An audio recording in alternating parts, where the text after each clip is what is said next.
Football means everything to Garrett McCoy. It brings us boys, small community together, and we play as a team, we work as a team. And in an instant, he nearly lost it all. I don't remember anything from the beginning to the end of July. He's told his brain blew up. July 7th, during a football weights workout, Garrett suffered a ruptured brain aneurysm. Linden coach Brent Holting remembers getting the call. Terrifying. I mean, that's your worst nightmare as a coach. Garrett was flown to St. Luke's Hospital in Kansas City, where he spent a month in a coma. The past 3.5 weeks, he's been at Madonna Rehab Center in Lincoln, Nebraska. When I got there, I couldn't barely take like 10 steps. But facing 4th and long, he was determined to reach a goal. To get home. After countless hours of physical, occupational, and speech therapy, Friday, number 74 returned, first to the field. You bet. Then to his friends. Wait a minute, you can't start this yet. Well, this is a senior.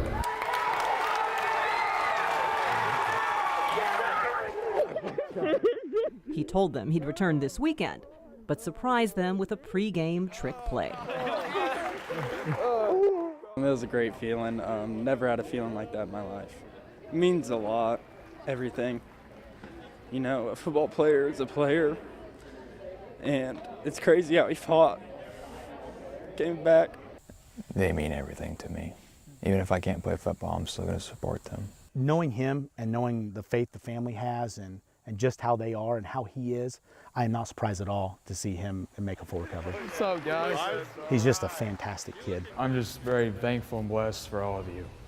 Garrett's view this season will be from the sidelines. The aneurysm makes it too risky to play himself, but he believes he'll draw up a new game plan. I can't play football, which sucks, but then I'm still alive, which is a great thing. God created me to be alive, and I think I got some great things going on later. Melissa Bruner, 13 News. Each day, Nina Rolfe hits the streets. Let's head that way. Looking for someone in trouble. Here, dude. While her colleagues on the Topeka Police Department are the guardians of the people, she is an animal control officer. Okay, do you know how he's getting out? A guardian of the animals. When he's out, he has to be on a leash, okay? Flat out abuse is not as common as just lack of knowledge or neglect.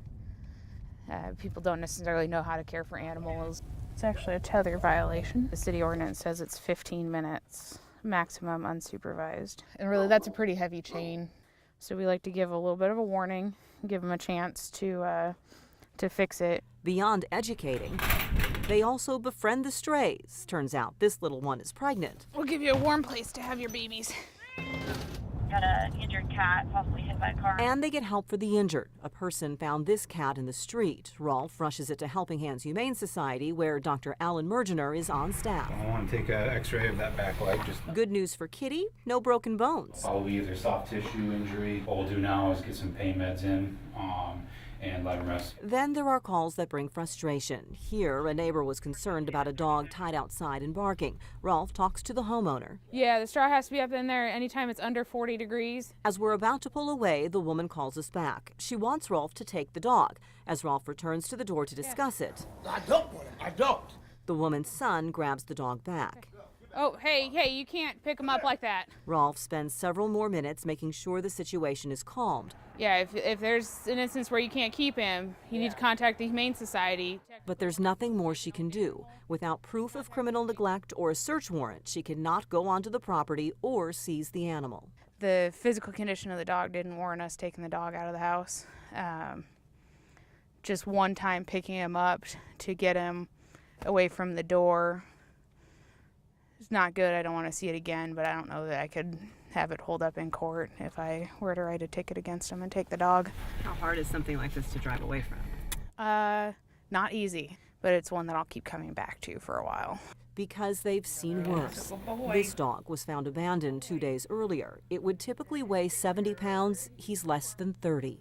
I saw a lot of animals suffer and continue to suffer. Lisa Pinkley heads up the unit. She's been an ACO for 31 years. If it wasn't for our department, who is going to save the animals? A couple years ago, Pinkley was the department. For 9 months, she was the only animal control officer. But with a renewed focus, it's moved into the law enforcement center with TPD and grown to 5 officers with new uniforms, new trucks, and new equipment. We're getting the animals treated quicker, we're getting medical attention quicker, and they're able to get to adoptions faster. Helping Hands Humane Society Executive Director Deb Malik sees the difference in the number of animals coming in, 15 to 36 a day. She says it's a good thing.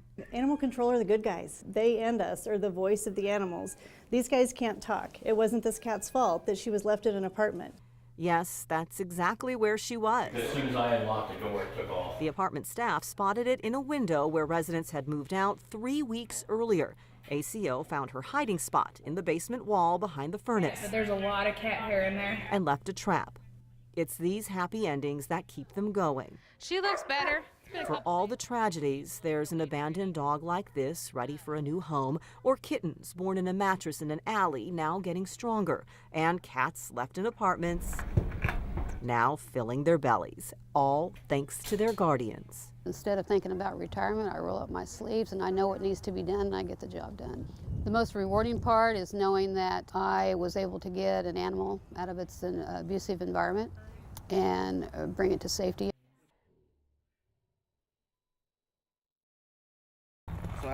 Side by side, Rosina Houle and Alonzo Jameson might seem an unlikely pair, but their friendship is forged from the most personal of bonds. I had a sister who was very sick 2 years ago. And I knew sooner or later I was going to have to go to a doctor and he's going to tell me I need to go on dialysis. Rosina's sister, Jessie, was diagnosed with kidney disease at 18. Their mother was a living donor for a new kidney when she was 40, but more than 15 years later, it was failing. It was truly the hardest thing that you just have to do, to sit and watch someone just completely deteriorate. Alonzo was an elite college athlete. And what a performance by KU's Alonzo Jameson. A star of the Kansas Jayhawks' 1991 Final Four run, but diabetes ran rampant in his family. When I was playing, it was kept in check. I mean, I was running on a daily basis, and my mom had went through all of this. She lost a limb, and it just never registered to me that it was going to happen to me. 3 years ago, when he was 45, his wife, Colleen, insisted he see a doctor. 2 weeks later, I actually had my PD catheter, peritoneal dialysis. Instead of chasing his daughters, Alonzo was tethered by an immediate start to an hours-long daily procedure so a machine could do what his kidneys no longer could, clean his blood. Also, an immediate spot with Rosina's sister and nearly 100,000 other Americans on the waiting list for a kidney transplant. If he wasn't doing some dialysis, he would have died. Dr. Scott Salter, who's a nephrologist in Topeka, says like all organs, there's a huge gap between need and numbers of donors. But unlike a heart, for example, we have 2 kidneys, so a healthy, living person can give one of theirs to someone in need. Dialysis is a huge burden, and if you could, get rid of that for somebody, it's just miraculous. They feel better, they're back to work, they are going to live longer. Still, with no true national registry for it, most living donors are found through families or word of mouth. Only 1 out of 3 transplants currently in the United States are living donors. With no match in her family this time around and seeing the weight take a toll on her sister, Rosina formed Save a Life, Inc. to cast a wider net of awareness about the need for living donors. We can solve this problem. We have to go out, we have to be able to get people to understand what a living donor is. As Alonzo and his family joined in spreading that message, an Army veteran in Wichita, Shekinah Bailey, saw his story on Facebook. He was shackled to a machine every single day. I just can't even imagine. I mean, he had less of a battery life than an iPhone.